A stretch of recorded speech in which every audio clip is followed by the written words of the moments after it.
네, 이어서 이제 소나무부터 크게 잡고 그 뒤에 상점을 그리시면 될 것 같아요. 바닥에서부터 시작을 해서 임의로 잡고서 아래쪽 뿌리부터 기둥.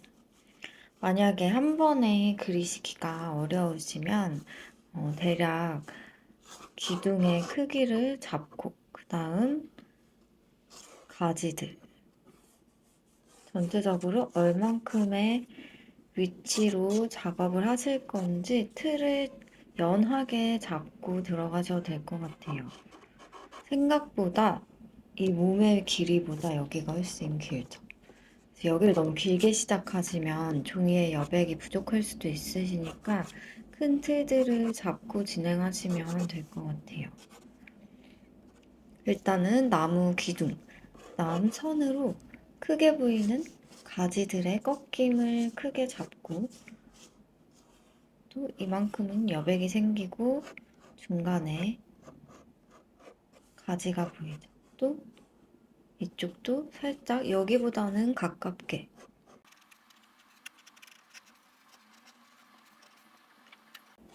처음부터 가지를 진하게 하지 않는 이유는 처음부터 너무 진하게 하시면 나중에 잎들을 그렸을 때 그게 같이 중첩됐을 때 좀 어색할 때가 많아서 임의로 중간중간을 남겨놓고 그려주시고 나중에 그 사이사이에 장가지들을 넣어주시면 더 자연스럽게 작업하실 수 있을 것 같아요. 나무의 결 따라서 해층과 선을 이용해서 오른쪽 조금 더 어둡게 작업해주시고 주변의 잎들도 자연물 하셨을 때 연습하신 것처럼 선을 반복해주시고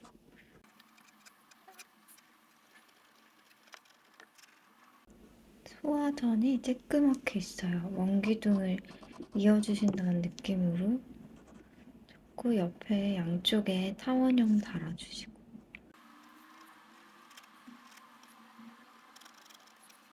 대략 잡고 앞쪽에서부터 그려주시면 될 것 같아요. 저번에 하신 거랑 굉장히 비슷한 느낌이죠. 되게 뾰족뾰족한 느낌이어서 선을 반복해서 해주셔도 되고 아니면 일단은 가장 어둠이 생기는 흐름들 먼저 선을 반복해서 잡아주셔도 될 것 같아요. 하나씩 그려나가셔도 되고요. 밝은 부분은 남겨놓고 어둠이 생기는 안쪽에서부터 색층을 반복해주세요. 이렇게 어둠이 생기는 곳에 가지도 있기 때문에 가지의 실루엣도 다시 그려주시고 뒤에 나무도 한 번 더 명확하게 그려주시고 그림자 생기는 형태들도 선을 반복해서 그려주시고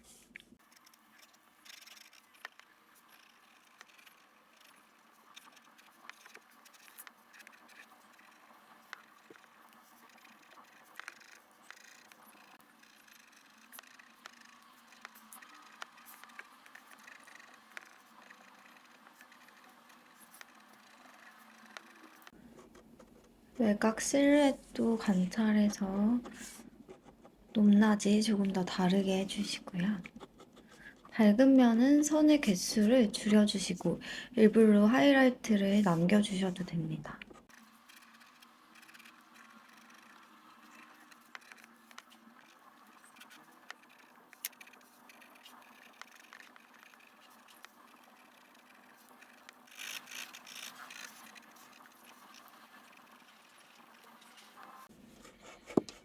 똑같이 위쪽의 가지도 어둠의 흐름이 생기는 부분은 좀 더 어둡게 작업해주시고 안쪽 실루엣 먼저 해주시고 윤곽을 가지 중심 하나 잡으시고 선으로 양쪽으로 모일 수 있게 선의 형태를 조금 더 보이게 해주셔도 될 것 같아요. 바깥쪽은 이렇게 실루엣이 잘 보여야 이 나무의 형태가 잘 느껴질 것 같아요. 그 대신 안쪽으로 올수록은 조금 더 덩어리감을 살릴 수 있도록 안쪽이 조금 더 진해지고 밖으로 갈수록 선의 개수를 좀 줄여주시고.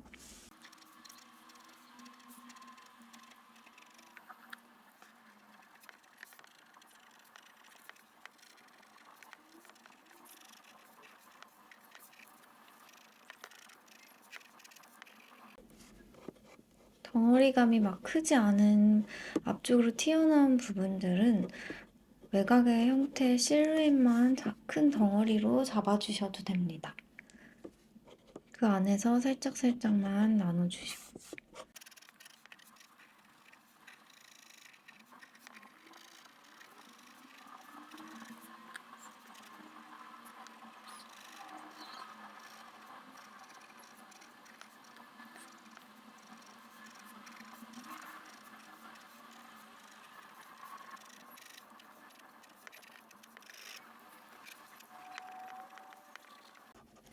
계속 이렇게 크게 어둠이 보이는 초록색 정말 짙은 부분들 선으로 반복해 주시고, 또 전체적으로 그려주시면서 가장 어두워지는 부분들은 또 같이 반복해 주시고,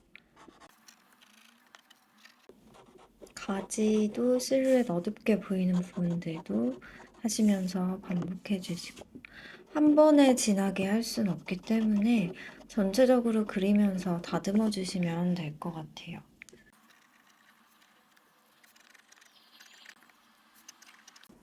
외곽만 좀 더 줄기 잡고 잎들 반복해서 뾰족뾰족한 느낌으로, 안쪽으로는 선 반복해 주시고.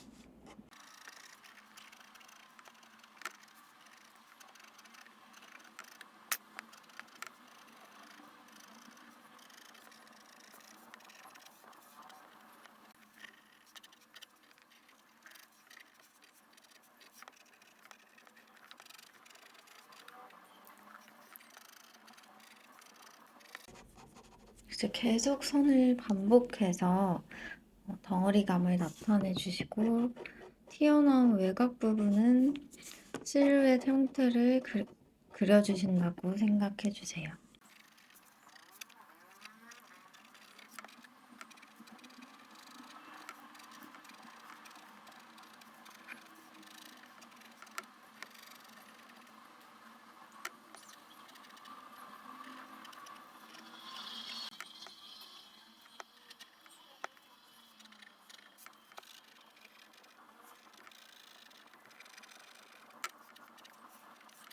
저희는 나무를 가깝게 보고 있는 게 아니라 멀리서 보고 있기 때문에 나뭇잎의 잎 하나하나는 전혀 중요하지 않아요. 큰 덩어리들 봐주시고, 다만 실루엣은 형태가 조금 더 잘 느껴지니까 실루엣 위주로는 선적인 요소를 더 넣어주세요.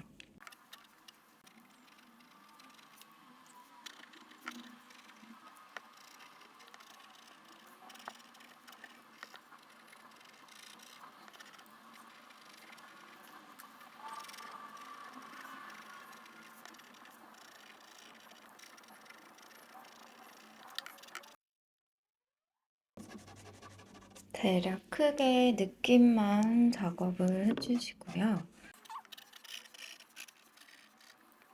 뒤에 상점을 그릴 건데요. 보시면 나무의 이 가지쯤에서 올라오고 있죠. 임의로 선으로 간판 위쪽 지붕을 그려주시고, 또 바닥을 보니까 나무 뒤쪽에 인도랑 그려주시고. 이제 이런 거 많이 하셨죠? 면 분할 하셨던 것처럼 크기랑 두께 이런 거 나눠주시고, 다시 위에 식사각형 하나.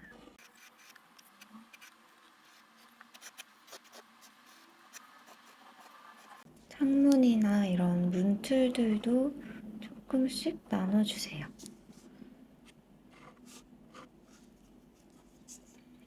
안에 보이는 실루엣들도 그려주셔도 되고 남겨주셔도 됩니다. 외곽의 공간보다는 선을 더 얇게 사용을 해주세요. 최대한 눕혀서 안쪽에 있는 느낌으로. 아니면 외곽의 이런 바닥들은 나중에 한 번씩 더 눌러주시고, 안쪽 그림자들은 저희 해칭이나 선을 반복해주시고.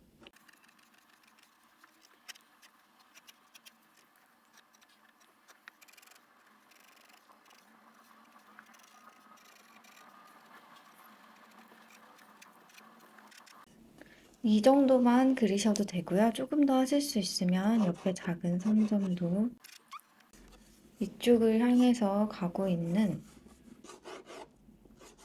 건물들도 실루엣만 대략 잡아주셔도 될 것 같아요. 투시의 방향을 생각하셔서.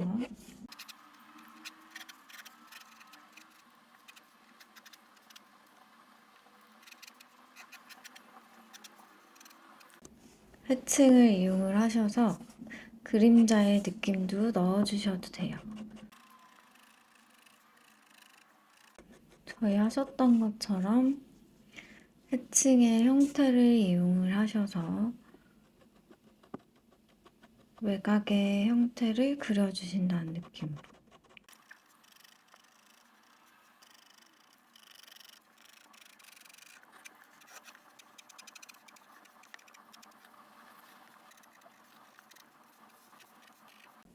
이제 다시 또 나무도 한 번씩 더 다듬어 주시고요. 약한 선으로 뒤쪽에 있는 건물들이나 형태들을 같이 작업을 해주셔도 됩니다.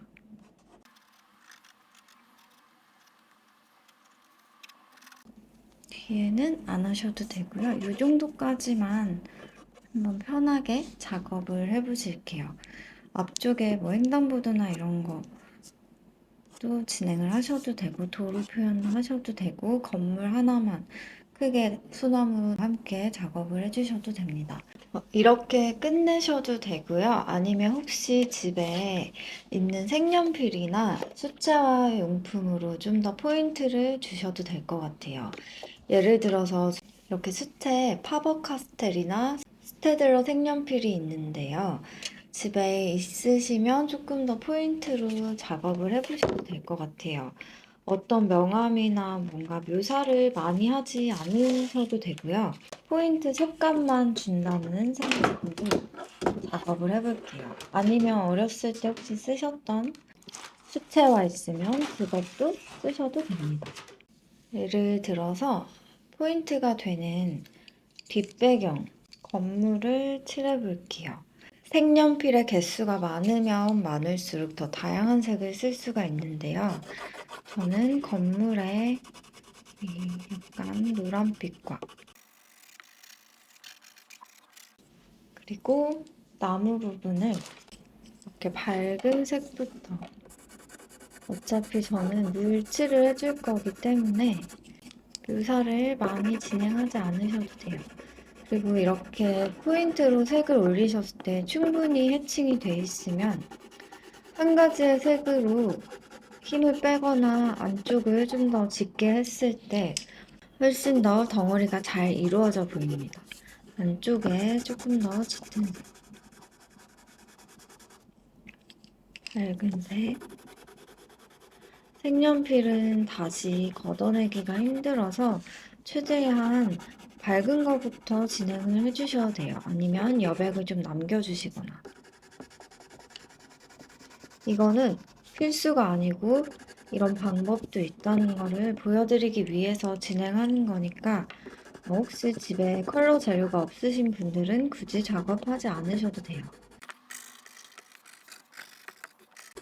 해칭하실 때 봤던 아래쪽 어둠들을 더 진하게 해주시고 위쪽은 연두빛이나 밝은 색을 사용을 해주세요.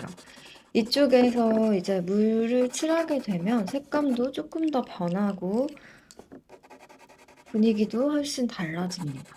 일단은 전체적으로 밑색을 한번 쭉 깔아줄게요.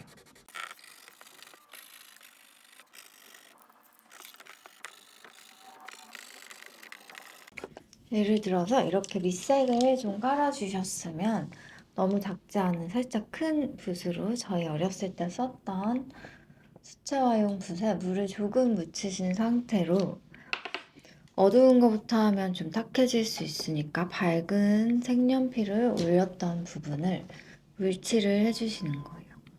색감이 정말 달라지죠. 그리고 잔여 물감으로 외곽은 콕콕콕 찍어서 아니면 스케치했을 때처럼 선적인 요소를 이용을 해서 그려주세요.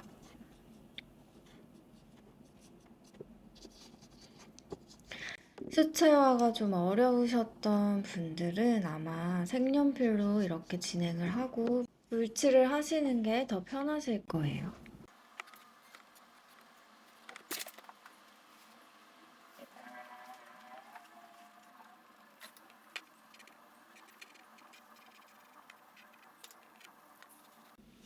상점도 색연필 깔아주셨던 거를 한번 조금 더 부드럽게 풀어주시고